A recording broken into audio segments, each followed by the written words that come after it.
आज की इस वीडियो में हम बात करेंगे 10वीं कक्षा की प्रश्नावली 3.3 की प्रश्न संख्या 3। इस प्रश्न में हमें बोला गया है कि निम्न समस्याओं में रेखिक समीकरण युग्म बनाइए और उनके हल प्रतिस्थापन विधि द्वारा ज्ञात कीजिए। जहाँ पे हमें बोला गया है कि यदि किसी भिन्न के अंश और हर दोनों में 2 जोड़ दिया जाए तो 9/11 वह हो जाती है। यदि अंश और हर दोनों में 3 जोड़ दिया जाए तो वह 5/6 हो जाती है। तो हमें भिन्न ज्ञात करनी है।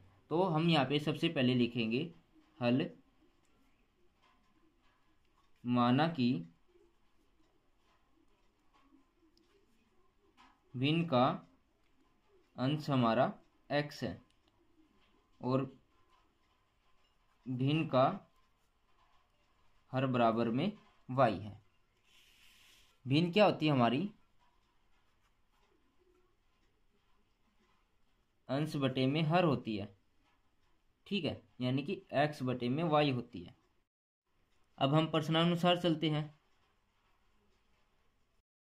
प्रश्नानुसार हमें बोला गया है कि जब अंश और हर में 2 जोड़ दिया जाए तो वह 9/11 हो जाती है। अंश x है और हर हमारे पास y है। जब हम इन दोनों में 2 जोड़ देते हैं तो वह 9/11 हो जाती है। अब हम इसकी क्रॉस मल्टीप्लाई कर देते हैं तो यह क्या हो जाएगी? 11x प्लस में 22 बराबर में 9y प्लस में 18। अब इसको इस साइड लेके आते हैं तो 11x माइनस में 9y बराबर में 18 माइनस में 22।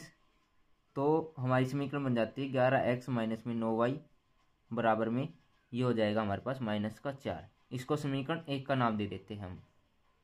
उसके बाद हमें बोला गया है कि यदि अंश और हर में 3 जोड़ दिया जाए, यानी कि अंश x है इसमें भी 3 जोड़ दिया जाए और हर में भी 3 जोड़ दिया जाए तो वह 5/6 हो जाती है।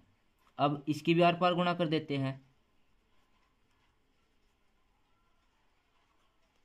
आर पार गुणा करने के बाद ये हो जाएगा 6x प्लस में 18 बराबर में 5y प्लस में 15।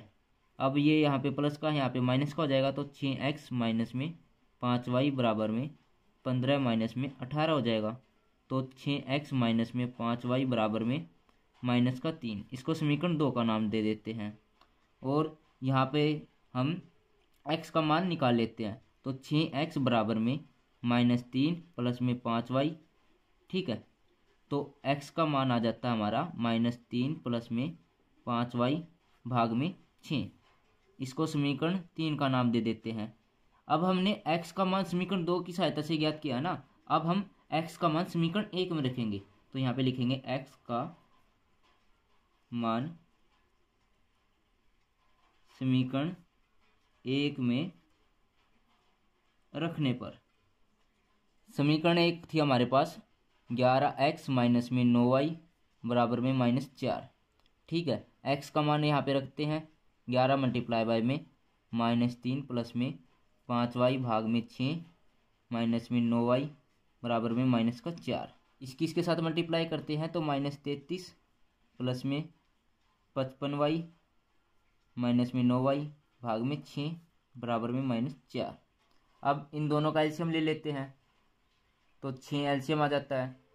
6 की 6 के साथ भाग करेंगे तो 1 आ जाएगा और इसके साथ मल्टीप्लाई करेंगे तो -33 प्लस में 55y माइनस में 1 की 6 के साथ भाग करेंगे तो 6 आ जाएगा और 6 की 9 के साथ मल्टीप्लाई करेंगे 54 आ जाएगा, ठीक है, बराबर में -4। अब इसकी भी आर पार गुणा कर देते हैं। आर पार गुणा करेंगे तो हमारा कितना आ जाएगा? -33 प्लस में 55y माइनस में 54y बराबर में -24, ठीक है। अब इसमें से इसको घटाएंगे तो ये 1y रह जाएगा और -24 है और यहाँ पे हो जाएगा +33। यहाँ पे माइनस का था ना इसलिए, तो y का मान आ जाता है हमारे पास।